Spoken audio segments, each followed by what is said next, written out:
আমার যদি আপনাদের কিছু মনে করবেন না, আপনাদের মিডিয়াতে যারা আপনারা কাজ করেন একটা নেগেটিভ একটা ধারণা তৈরি করার চেষ্টা করেন সারা দেশে, হুইচ আই ডোন্ট বিলিভ।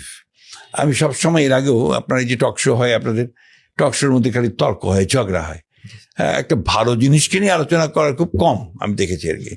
তো এই যে নেগেটিভ একটা অ্যাটিচিউড আপনার টুয়ার্ডস মানে আপনাদের মিডিয়া, আপনাদের প্রফেশনে, এই কাজটা বাদ দেওয়া দরকার।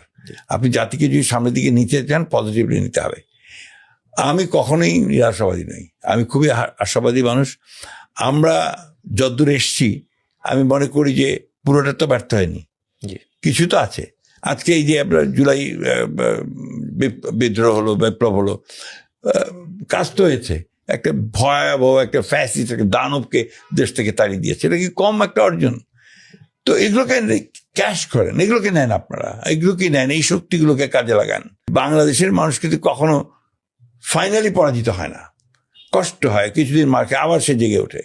অ্যান্ড দ্যাটস দ্য আমি বলবো যে এটাই হচ্ছে অসাধারণত্ব বাঙালি মানুষের।